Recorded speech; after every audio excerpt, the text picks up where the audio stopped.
And we're back. Welcome to another hard-hitting review of a movie. This time we're going to be looking at Law Abiding Citizen, starring Jamie Foxx as the protagonist and Gerard Butler as the antagonist. Now this movie is a drama thriller with action bits. And it's basically a cat and mouse game between two clever rivals. One man trying to get revenge, the other man trying to draw the line of law, step in between him, and just balance order. Here we have Gerard Butler, who plays a very convincing villain or antagonist, and even though his character is extreme in measure, you kind of feel for him. You are able to have a little bit of remorse on what he does. You feel bad for him. And in a sense, you also share in his victories because of what happens to him in the beginning of the film. Very unfortunate event takes place, and Gerard Butler suffers heavily from this. It changes his character drastically, and he's able to turn into this monstrous madman with a extremely resourceful sense and personality, and that he is completely driven and determined to get what he wants. He goes about to try and bring down the judicial system because of its failure, he believes. Its failure to basically to bring criminals to justice. And so he takes the law in his own hands in that sense. He becomes the authority. Now Jamie Foxx, on the other hand, he plays a up-and-coming attorney who's on the rise. His career's on the rise. He's, got a really good track record. But the difference between him and every other lawyer is that he honestly cares about the results of his trials. He tries to do the right thing. He has a good sense of honor and justice. He's one of the few that are not corrupt and don't try to abuse the system. In other words, a lot of lawyers try to abuse the system. Jamie Foxx, he plays it according to his morals, which is the right thing to do. But he screws up a little bit. And Gerard Butler's case, he does something. He takes a little bit of a shortcut, which pisses off Butler. Anyways, it becomes a total human chess game between these two. It makes for a lot of exciting drama. Anyway, what I'm going to do right now is give the movie a rating here on Flixster.com. I'm going to rate it a 4 out of 5. I really enjoyed the film. I thought it was very thought-provoking and exciting. Let's look at what other people had to say.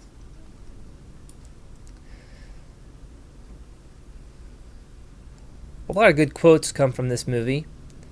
You can pick out some of the quotes from Gerard Butler, like this one right here. This guy says the plot was predictable towards the end. Yeah, I can understand that. I see that it was a little bit predictable near the end. Well, usually the good guy brings down the bad guy in any movie. So that part is always predictable. But other than that, I don't think the movie was very predictable.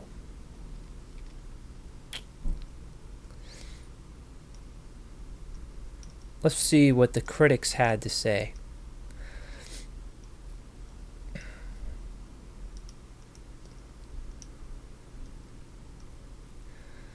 Okay. Nick Shager says, so blatantly nonsensical that the action quickly tips over into campiness. Now, I have to disagree with that. I don't think it became campy at any point. or nonsensical. I didn't truly see that. There was maybe one point in the movie that I didn't follow. But other than that, I don't think it was nonsensical. I kind of have to disagree with that statement. Kyle Smith of the New York Post says, "At last, the missing link between Phantom of the Opera and Saw. Welcome to the Gonzo revenge saga, law-abiding citizen." I do not see the connection between this movie and Phantom of the Opera, so I don't know what he's getting at there. But, of course, you can draw similarities to Saw, although this movie is not a horror in any sense. It doesn't get nearly as graphic as Saw. Although, there is one scene that's pretty brutal.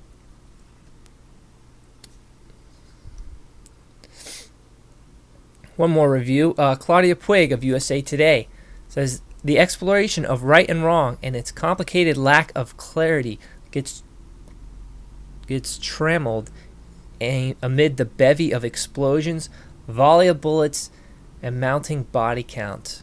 Yeah, but that's pretty much the trend with all Hollywood movies, is that you got to have action to go along with it. You have to have the entertainment value, the shock value. If that's not there, then the movie's just not going to appeal to the common man. Alright? The message is only as good as everything that surrounds it, unfortunately. If people wanted to hear morals and a lesson, they would read. They would read a book or a novel or read something in an article.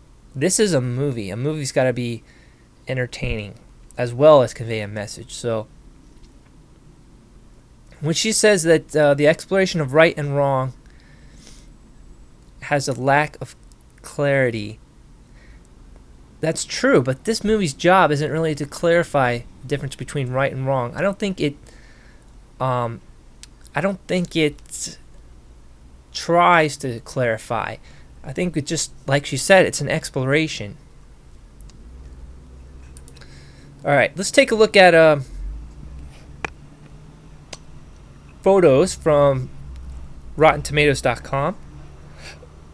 Just going to look at some of the stills from the movie. Here we have the graveyard scene, which was pretty exciting, kind of shocking. One of the more epic scenes of the entire movie.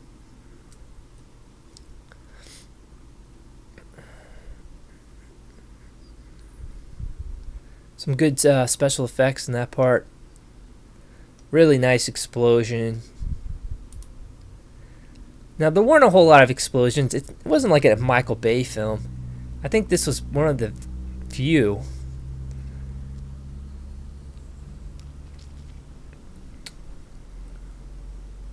Although explosions, like I said, are becoming more and more of a trend in Hollywood, especially with the Michael Bay films.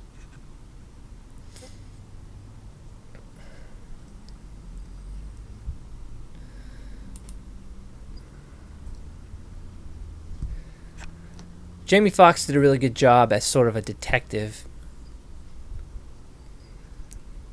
You could tell that Foxx was very conflicted during the whole back and forth struggle with this guy. He was trying to underline his own sense of justice, while this guy was basically preaching to him about the way things should be and the difference between what he does and what somebody else does.